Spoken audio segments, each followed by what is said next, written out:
Pour la troisième review du Megavember, on revient sur le personnage principal. Partons d'un constat formulé il y a déjà plus d'un an. Les Generations arrivaient vers un tout nouveau style, avec des studios Series 86 de plus en plus nombreux qui ne demandaient qu'à voir un Optimus, qui était dans les listings depuis plusieurs mois. Ça sentait la fin pour Optimus Earthrise, et surtout pour Megatron Siege. Remarque, on avait déjà eu un remplaçant pour lui, avec sa propre version Earthrise, mais il était tellement détesté que personne n'en parlait. En tout cas, il fallait un nouveau Megatron, et un problème s'est toujours posé pour lui. Le choix du jouet d'origine. C'est pas un secret que les lois sur les armes aux États-Unis sont à 2 vitesses, donc pas le droit au jouet de pistolet à côté de tes rayons de cartouches. Pas possible d'avoir un Megatron pistolet à moins d'en faire un nerf comme le Classics, et c'est là que les compagnies tierces se frottent les mains. 2 mois après la révélation d'Optimus Series 86, New Age révèle leur Romulus, un Megatron hyper cartoon qui se transforme en pistolet et qui est à l'échelle Generations. Dans les jours qui suivent, on a la révélation de la version jouée, puis d'un autre repaint, que je vais présenter dès maintenant. Remus est un repaint de Romulus aux couleurs du jouet Microchange, qui deviendra Megatron. Je veux prendre un moment pour répéter que ces deux versions s'appellent Romulus et Remus. Et j'en profite pour dire que je l'appellerai plus facilement Remus que Megatron. Je me suis habitué à le dire parce que ça évite la confusion avec leur petit Megatron, et parce que c'est juste pas Megatron. Le jouet d'origine est sorti avant que Transformers n'existe. Ce jouet d'origine, c'est le Gun Robot Walter P38, sorti dans Microchange. Les Microchange, c'est la sous-gamme de Microman qui fait se transformer des objets divers, et dont certains moules seront revendus dans Transformers. Il y avait une deuxième version de ce jouet, nommé P38 Uncle, avec tous les accessoires pour allonger le pistolet. Plus cher, plus complet, c'était le choix obligatoire pour devenir le chef des Decepticons. Quant à la version noire, on l'a pas souvent revue dans Transformers, à part dans des repaints comme le MP02 Ultra Magnus qui l'avait comme accessoire. New Age a donc décidé de rendre hommage à cet ancêtre de Megatron, avec une figurine exclusive. En effet, si on regarde la boîte, on peut voir Alpha Toyland dessus, ce qui est le nom du site auquel il était exclusif. Jusqu'à ce qu'il trouve son chemin jusqu'à Shozy Store. Je sais pas comment ils ont fait pour l'avoir, mais quand j'ai vu qu'il allait arriver, j'ai sauté sur l'occasion. Et une semaine après avoir passé commande, ils l'ont mis en promo. Et j'aimerais profiter de ça pour placer un petit mot sur la boutique. Si jamais une figurine tombe en promo moins de 30 jours après votre achat, la différence vous sera remise en points. Aucune perte d'argent, vous aurez juste un avoir pour un prochain achat. Donc, plutôt que payer ce Remus environ 100€, je l'ai finalement eu pour 75, et on va voir s'il les vaut. Et tant que j'y suis, si vous décidez de prendre Remus ou n'importe quelle autre figurine sur ShowZ, vous pourrez me soutenir en utilisant mon code LDROptimus dans l'encart en haut de chaque page du site, avant l'achat. Je parlais de la boîte avant de faire ma pub, et j'y reviens maintenant. Et quelle boîte! Elle montre le robot, et seulement le robot. Aucune mention du mode alternatif, et même à l'intérieur, on n'a pas d'instruction. C'est normal, et c'est pour pouvoir le vendre plus facilement. Quant au design de la boîte, c'est une référence directe à la boîte du Microchange. Je savais pas d'où venaient les détails de bande de cinéma à l'arrière, et c'est encore là pour la référence. D'un bout à l'autre, la boîte est un hommage flagrant et bien construit, et ça commence très bien une attention aux détails qu'on retrouvera partout ailleurs. A commencer par ce pistolet, un Walter P38 très beau, dans des couleurs qui se retrouvent un peu partout au cinéma. Le pistolet n'est pas parfait, mais pour ce qu'il devient, c'est déjà vraiment très bien. Si j'ai à me plaindre, c'est vraiment juste pour la forme de la crosse, qui est un peu trop droite par rapport à l'arme réelle, j'ai l'impression. Sinon, les axes visibles sont excusables puisqu'il faut bien pouvoir le transformer. Niveau couleur, tout le plastique noir est pailleté, ce qui rend super bien. C'est pas juste un pistolet noir et marron en plastique, les pièces ont des détails réussis et une couleur qui le rend un peu plus réaliste. Bien sûr, il vient avec sa lunette, et c'est le seul accessoire qui garnit le mode alternatif, peu importe la couleur qu'on choisit. Il faut dire que ça logerait pas dans la boîte, et que pour pouvoir le vendre sans parler du mode pistolet, ça aurait été risqué. Mais c'est là que je peux parler d'un autre défaut. Ce problème, c'est le canon. Il ne tient pas en place. Il arrive à tenir à peu près quand je l'utilise pour soutenir l'arme dans ses photos, mais il faut pas beaucoup le bouger pour qu'il tombe. Ça sera pire pendant la transformation et en robot, mais c'est déjà un problème. Surtout que ça empêche d'avoir un compresseur. J'ai pas l'impression que le port soit assez solide pour tenir une pièce encore plus longue que le canon. Mais c'est pas grave, parce que l'original n'avait pas ces pièces en plus. Et l'original pouvait lui aussi être tenu dans une main, ce que celui-ci arrive à faire très bien. Il est un peu petit, mais ça passe. Et sa gâchette n'est pas sur ressort, ce que je peux comprendre à cause de la transformation. Ça enlève la seule fonctionnalité du pistolet, mais je pense pas que ça aurait pu être fait. Même s'il n'a pas de pièces en plus pour le pistolet, Remus vient avec quelques accessoires. 4 visages, un front alternatif, une masse rouge qui n'a jamais été incluse avec le jouet original, et une épée chromée, qui était bien avec toutes les versions du jouet des années 80, mais jamais avec Megatron dans le cartoon. Et il n'a pas besoin de plus que ça pour être bien. Bien sûr, aucun de ces accessoires n'est utile pour le pistolet, donc on va pouvoir le transformer. Mais juste avant, je vais le comparer à quelques Megatron pistolets. Si vous n'avez pas vu ma review du petit Megatron New Age, je vous invite à la regarder, surtout pour pouvoir comparer deux versions d'un même personnage par la même compagnie.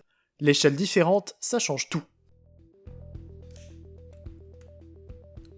La transformation de Rémus commence avec quelques panneaux qui s'ouvrent pour libérer le reste. La ceinture peut se former dès le début, et bien sûr, la crosse devient les jambes.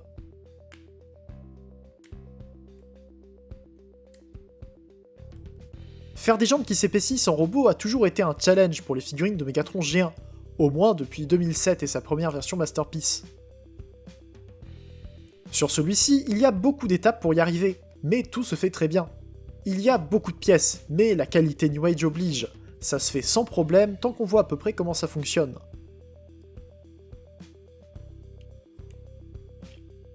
J'aime bien la garde de la gâchette qui se replie et épaissit un peu les cuisses, et justement, les différentes pièces autour des cuisses sont pas évidentes à comprendre les premières fois.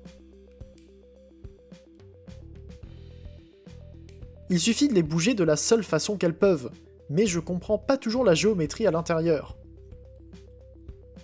Concernant le bas des jambes, il faut l'ouvrir et l'étirer pour sortir les deux moitiés du pied, réduire un peu les panneaux sur le côté, et sortir toute une partie du tibia et le genou, qui se cache à l'intérieur. C'est assez impressionnant et encore une fois, ça se fait très bien.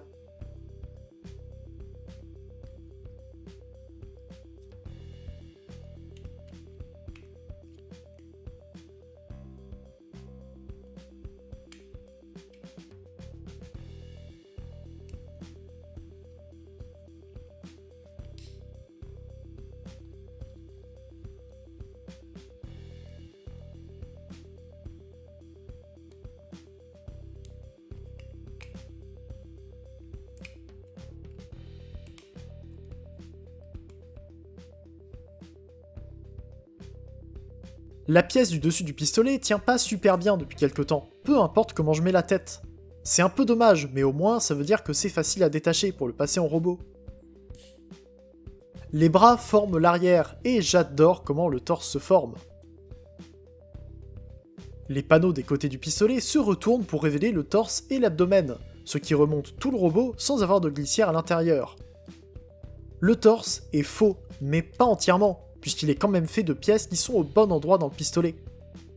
Et en même temps, il faut pas oublier le canon, qui se replie simplement à l'arrière et qui va tomber plusieurs fois si quelque chose tape dedans. Les épaules sont lâches jusqu'à ce qu'on les attache aux pièces internes, qui donnent la friction. C'est pas évident à détacher la première fois, et les avant-bras sont entièrement repliés à l'intérieur d'eux-mêmes, mais encore une fois, c'est plus facile à remettre en mode alternatif que ça en a l'air.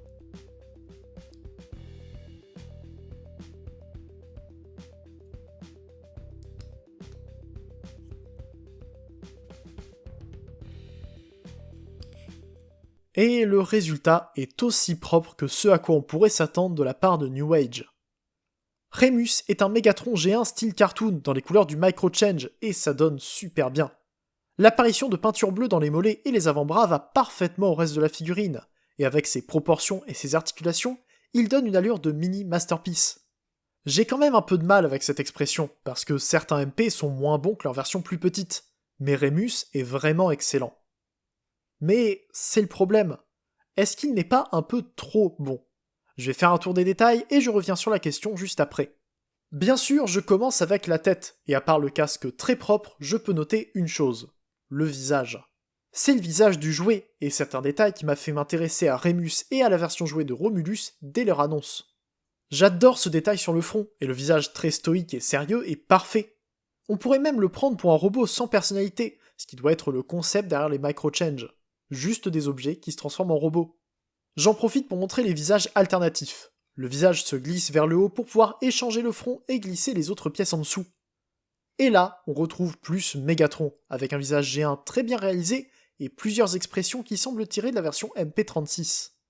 En tout cas, je suis un peu déçu qu'il n'y ait pas de visage joué avec ces expressions, juste pour garder le plus joué possible tout en le rendant expressif. Concernant le torse, il est plus carré que la partie du pistolet qu'il forme, et il est très bien fermé par rapport au nombre de pièces qu'on a là-dedans. Et pour l'abdomen, je dois parler des articulations. Rémus n'a pas un ab crunch, il en a deux. Le torse se plie vers l'avant sur un axe qui est un peu trop lâche, juste au-dessus du bassin, qui va déjà assez loin.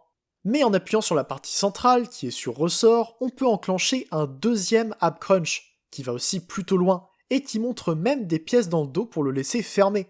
C'est un super détail, et ça rend Rémus très libre, au moins dans le haut du corps. Les bras sont aussi très libres, avec les épaules au bon endroit, pas comme leur petit Mégatron. Et elles sont même dans le bon sens. Par contre, les coudes sont un peu lâches. J'ai pris des photos où je voulais lui faire tenir le réflecteur de Galaxy Toys, qui n'est pas une très grande figurine, et il n'était même pas capable de le tenir à bout de bras, à cause de la lâcheté de ses coudes. Par contre, les mains sont très permissives. Elles se tournent et se détachent pour y mettre la masse, mais elles peuvent aussi s'incliner vers l'intérieur, et les doigts sont articulés. Le pouce, l'index sur 2 phalanges, et les 3 derniers doigts ensemble et sur 2 phalanges aussi. C'est génial, mais pour tenir l'épée, c'est juste pas possible. Il n'y a pas de peg sur le manche, et les doigts se mettent pas toujours bien à cause de la solidité de leurs axes, donc c'est très difficile de lui faire tenir l'épée correctement. Pour le bassin, je peux noter le fait que la jupette avant soit en une seule pièce. Enfin, plein de pièces, mais un seul ensemble quand on veut la lever pour passer les cuisses. Les pièces internes des cuisses sont en métal, et les articulations sont un peu moins bonnes que prévu. Elles sont un peu limitées vers l'avant, mais les 2 ab crunch compensent pas mal, et les doubles genoux aussi. Je trouvais les cuisses trop carrées à son annonce, mais maintenant que je l'ai en main, ça passe bien. Et les mollets sont superbes malgré les axes de transformation visibles. C'est propre, la peinture bleue est magnifique, et les quelques détails sont une belle référence. Et les pieds ont 2 axes pour les monter et les baisser, et un en plus pour incliner la cheville. Par contre, la surface des pieds n'est pas tout à fait plate, et ils ont tendance à s'ouvrir en deux comme pour la transformation.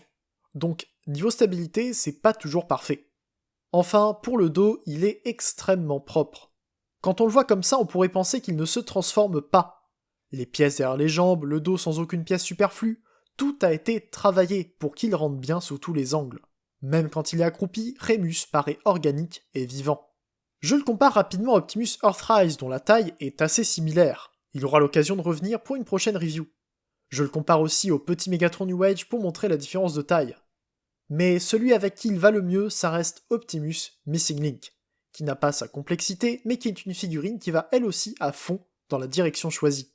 Mais avec tout ça, quelle est la direction de Rémus ? Comme j'ai dit au début, Romulus avait été fait pour aller avec les Generations et les Studio Series 86, un Megatron qui se transforme en pistolet et qui correspond à l'échelle officielle. Sauf que, pas de chance, le temps qu'il soit fait, l'échelle a changé pour pouvoir revendre plein de personnages qui avaient déjà été faits avant. Mais Romulus n'aurait pas été parfait, de toute façon. Déjà, pour le prix. Il est vendu pour 100€, ce qui est très cher, mais ça se comprend quand on voit la complexité. Mais justement, il y a aussi cette complexité. Rémus n'a pas le style des Generations. J'ai évoqué plutôt les Masterpieces, et vu ce qu'ils ont fait avec lui, New Age a clairement essayé d'aller le plus loin possible.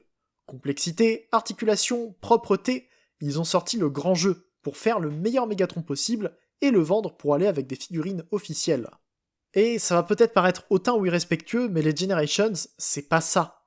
Je dis pas qu'il aurait fallu des points immobiles sur 5 mm ou une tête sur un seul axe plutôt qu'un ball joint, mais Rémus n'a pas vraiment le style des Generations. Qu'on soit bien d'accord, toute cette discussion n'a aucun impact sur le ressenti personnel de la figurine. La sensibilité par rapport au style ou même à l'échelle varie beaucoup d'une personne à l'autre, mais pour un Mégatron qui se voulait appartenir aux Generations, je trouve que Rémus a un peu raté son coup. Je trouve que New Age n'a pas fait ce qu'aurait été un Mégatron pistolet s'il avait pu sortir officiellement. Ce qu'ils ont fait, c'est un New Age à l'échelle avec les Transformers de la trilogie War for Cybertron. Et je trouve pas que ça soit pareil. Est-ce que ça veut dire que Rémus est mauvais ? Absolument pas. Il correspond au style haut de gamme d'Optimus Missing Link, sans en avoir le design exact du jeu original. C'est une excellente figurine, très agréable en main, qui a ses défauts mais qui me satisfait. Mais je trouve qu'il ne colle à aucune collection déjà existante. Et pour savoir ce qu'est un Mégatron pistolet qui correspond au style officiel, je peux vous ramener à ma review sur Mégatron Chang Tiao, par exemple. De leur côté, ils ont compris ce que c'était que le style Generations.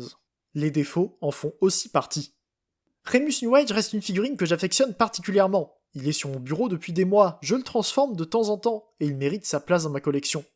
Il fera forcément partie de mon top 10 des produits tiers de l'année, grâce à une complexité parfaitement adaptée à la taille de ses pièces. C'est une joie à prendre en main, à part pour ce canon qui tombe tout le temps. Son plus gros défaut, c'est son prix, mais je savais à quoi m'attendre. On parle de New Age, et ils sont pas réputés pour faire des figurines abordables. En tout cas, je pense avoir tout dit sur Remus New Age. Si je vous ai convaincu, allez faire un tour sur ShowZ, mais je sais bien que le prix est rédhibitoire. En tout cas, comme d'habitude, j'attends vos retours en commentaire. Abonnez-vous pour ne pas louper la fin du Megavember la semaine prochaine. On se retrouve bientôt pour une prochaine vidéo, c'était Ida, fin jour et salut.